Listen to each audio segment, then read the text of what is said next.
aggressive deck. So we're going to see if that is how the final quarterfinals does shake out indeed.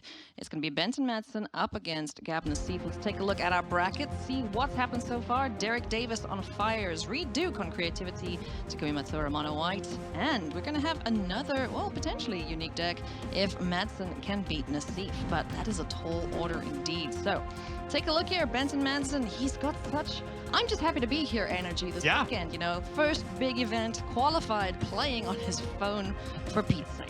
I mean, come on, that's just fantastic. So yeah, if you wanted to try this out, friends watching at home, you could be here. We're joining the game. This is going to be game number 4. Benton is up 2-1 against Yellow Hat. Yeah, absolutely. We'll get into this. I love Takumi's answer there. Be like, I don't care who I play against. I just want to go first. Because, you know, not intimidated by either player. Like, Nassif, so I get to start because my deck likes to go first. That was a great answer. Yeah. Oh, Glade Cover Scout. We were talking about this, you know, backstage, but if he can just get that card down, chances are he's going to have a pretty good matchup against whatever else is. Absolutely. That's the most important thing here because Nassif has a ton of removal spell, especially for the white creatures if he decides to bring in Rending Volleys, which I'm sure you do, to deal with SRAM, to deal with Light Paws. But the Scout, sure, you see Make Disappear, you see a couple of them, in fact, but they're going to counter an Aura here and there. Eventually, the Scout's going to get out of range, so Nassif has to pair a couple of Make Disappears to kind of buy time, and then still has to have the combo in a timely fashion to be able to win this game here and dig out of this hole of being down 2 games, or down a game, excuse me. Glade Cover Scout has Audacity on the stack. Gabriel Nassif has the Make Disappear in hand, so we'll counter that. Just the 1 point of damage. Able to chip in Mana Confluence, follow up here with another Aura, perhaps? Yeah, and that's the ideal thing here, is into 2 mana. Double Audacity. Yeah. Into 2 mana, Benton knows that if I can just play 2 Auras on this card, one's going to resolve. Yeah. There's no double Spell Pierce. That's the possibility. When you talk about double spell, that's exactly what you need to do against a control deck, which, you know, Gabriel Nassif could well have switched into that configuration of the deck. Yeah, definitely a possibility. I think we'll probably just see the combo because most of the time, if you get the Hullbreaker Horror on the battlefield, it's probably just a chump blocker by that situation. You know, this Glade Scout is going to be gigantic, and if you can bounce some of the auras in combat, maybe that could help a little bit. But that's about it. Yeah, hexproof. Good text on a creature, especially in this situation. Audacity is the only Aura right now for Glade Cover Scout, so we'll be looking to add a couple of Ethereal Armors, perhaps. And as we know, Gabriel Nassif does have an answer for the first spell. Yep, absolutely. There we see Light Paws, Adanto Vanguard, another Audacity, Cartouche, and a 3rd land. That is a hand. Oh, that is an excellent hand. Stacked. Going for a big score XT setup.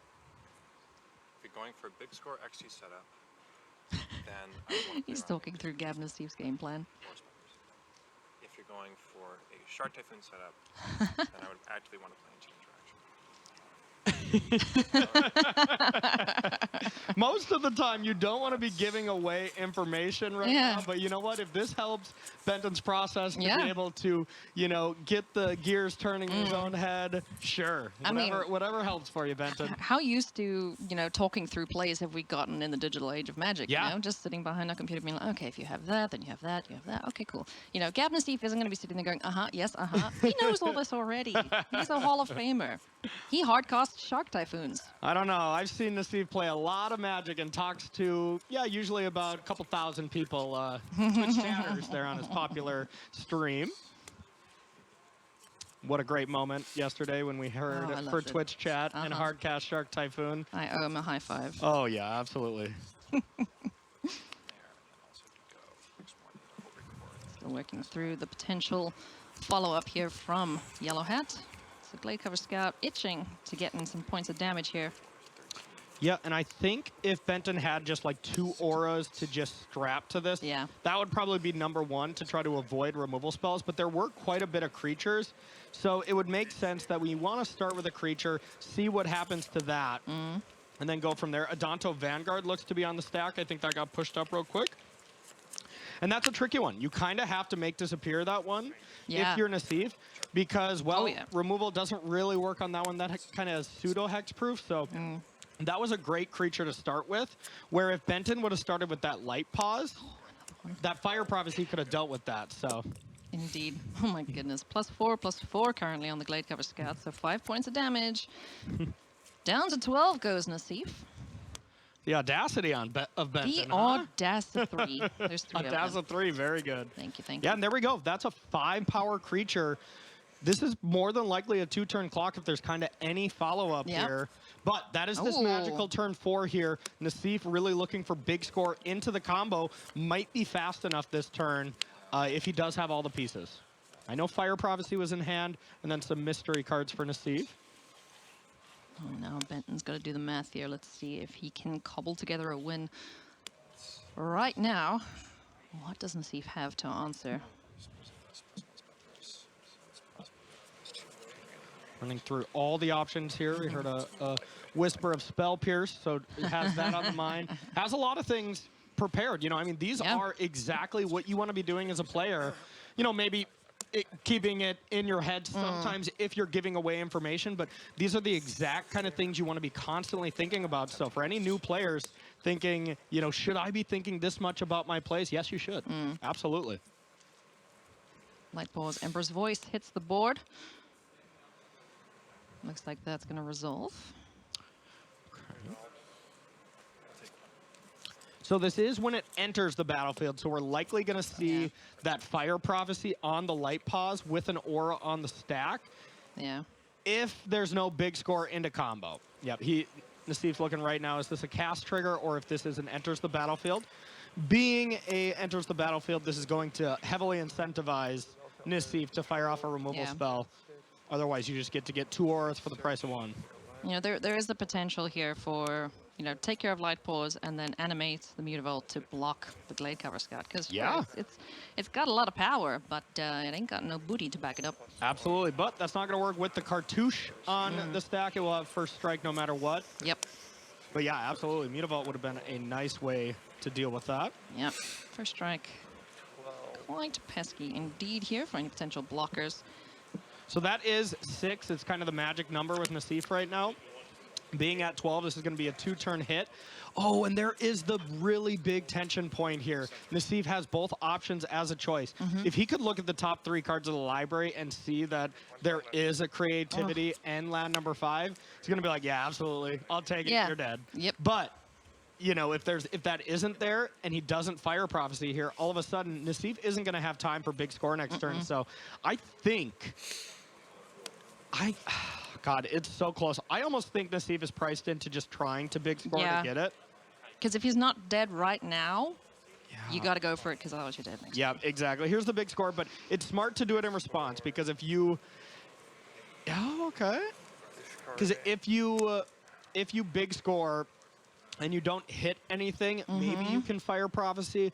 But it looks like the treasures, I guess. But it looks like Nassif wants to keep Sokens in the hand, keep land 5. This is saying I need creativity or I am dead, and Benton Madsen is going to advance to the next round. So big draw steps here for Yellow Hat. Hold your breath. Cross your fingers and your toes.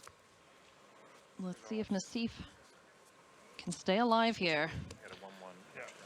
Now let's see what kind of light pause target, if there's any way to interact with the treasure. Okay, can still be on the top of the deck, though, so we still have a sweat. But now it's going to see, is there any enchantment to force through damage here? Ethereal Armor, what does that do? That's 4, 5, 6, 7, 8, 9, 10. 10 damage, so no matter what, there's no way to create lethal. There's no disruptive enchantment element that deals with a treasure or anything like that. It's just a case of Nassif is going to have to knock the top of the deck. If it's there, we'll go to the next game. Yeah, we'll if go to it's game not, 5. We're done. Impulse, Fable the Mirror Breaker, and Sokenzen in hand there. Okay. And we are digging for a 1-mana aura. Oh, okay. Hammerhand. Yeah, what does Hammerhand do? That doesn't add enough. It does give a creature haste, but it doesn't equal more damage with Ethereal Armor. So it is just kind of going through, is there any way I can, first of all, kill you now? Yeah. And then second of all, kill a treasure, something like that. There's no aura that helps with that for 1 mana or less. So Yeah, I mean, Going even if he through does go for the kill now, there is the 2 mana insurance policy there.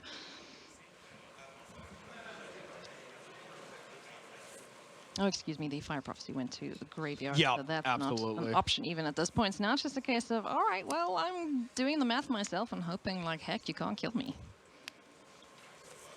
yeah, going between those 2 cards, and yeah, it almost doesn't matter. I think Ethereal Armor is just a little better.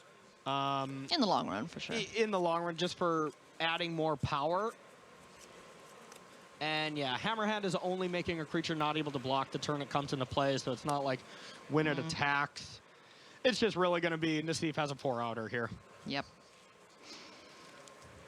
Oh, man, tense moments here for the Hall of Famer Gabriel Nassif, holding on by the skin of his teeth. I can already see in Twitch chat all the yellow Yellow hats hat with the emote. pigeons dancing around. Yep. Okay. Hammerhand. Haste. That is 3, 4, 5, 6, 7, 8, 9 damage. Having Nassif go down to 3. Deep breath, Tense everybody. moments. Yep. Deep breath. Can the hat Is get it the comeback? there? Is it indomitable creativity? My creativity on top of my deck. Yes. Yes, Nassif. That's what we're hoping for here. Windmill slam I'm it. just gonna say this. It's a PT top 8. If you want to do the open the hand up, 1 card off the top, I'd respect the crap out of it. Up to you. I'm just saying. It's like, that's a top like feature moment there. I don't think I have any other outs anyways. I mean, it's what Sam Black did in his thing, and that is legendary, right? Like, so All right, It's like Nassif. What's on top of the deck? Yeah, absolutely. Get your Lightning Helix voice ready. Oh, gosh. I mean, we remember one of these clippable moments that we had was I'm not Nassif gonna say that I'll pointing out the lands to Yeah. have Cruel Ultimatum against Luis in a huge moment. This is another one. Can Nassif have another one? Another one of these clips in our opening intro. Are we allowed to put 2 cool clips of Nassif? Here we go. Of course we are. Let's see. 14 years later. Lamau. 14 Lamau. years later.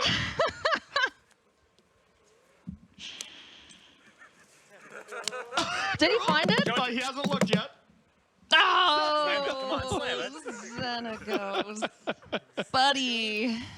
Did you not get the script? That is the creativity thing to do. I've been there, man. Trust me. Both good sports about it. That I is love so hearing them awesome. speaking to each other during the game. It was so wonderful. Paper Magic is back. Oh, I love it. That was so cool. Yeah, Xenagos, What a guy. Not only is it not the combo, but now he cannot combo. No. I mean, there's not going to be enough mana to do anything anyways, but that was the absolute worst card. It's not that far off. Oh, damn. That's crazy. Benton Madsen, you absolute treasure, you. This is going to be 4 unique decks Yeah. into the top 4 of Unbelievable Pro Tour stuff. Phyrexia here. Oh, my goodness. With 2 Hall of Famers exiting, Nathan Stoyer, you know, arguably a Hall of Fame career already. Yeah, getting Reed going Duke for is sure. our lone Hall of Famer remaining. Because Yep. drawing Xenagos means you have to hit Worm out the... Yeah, that's interesting. That's big. You can creativity my white boss. So yeah, that is interesting. Right now, Yeah. if creativity was picked, you can creativity here for 1 and get wild World Spine Worm. Yeah. But since Benton diversified the threat instead of putting everything on Blade Scout, actually, no matter what, has 4 power here to get it done. Unbelievable. Excellent job there from Benton Madsen. What a sport, you know? Oh, yeah. Absolutely love Gabriel Nassif. Benton Madsen, you have some fans from this weekend, good sir. What a show. Absolutely. That is one of the things we definitely lost when just playing on Arena is those really fun interactions where these Yeah. are both players that have been playing a lot. They've been testing for 2 weeks. They know which each player needs, you know? They know what card needs to be on top, and they're able to have a little fun with it. That was so cool. Yeah, thank you to them both for being excellent sports, but congratulations to Benton Madsen. He's with Cedric, so let's go hear from him. I am here with Benton Madsen, who's coming off of a huge win against Gabriel Nassif. Benton, is it creativity? Were you feeling good about the matchup, a little scared? And heck, it's Nassif on the other side. Definitely scared. I've played a lot of creativity in the past, so I know how strong the deck can be. Sometimes you just have draws where you go interact on 1, interact on 2, Fable on 3, 4, 5, you're dead. And luckily those did not manifest against Nassif here, but they definitely could have. So next, you're up against mono-white aggro, the mono-white humans deck that loves to beat down very quickly, an aggressive matchup on both sides. How do you feel about that next matchup? I feel pretty bad. Mono-white is not generally the worst matchup, but this particular player, I played him in the Swiss, he's playing 4 Ossify over 4 Brave the Elements instead, and for my deck, that's a terrible switch. Ossify is really effective. I do not really have the leisure of just being able to play around things and take my time to sort of develop my creatures because he's hitting me so hard. So I often need to play into his removal spells, which makes them even more powerful from that deck than they would be, say, from a control deck. Well, I wish you the best of luck, my friend. Thanks, I'll need it. A year ago. 4 players remain. We're going to find out more about them with a news desk after this.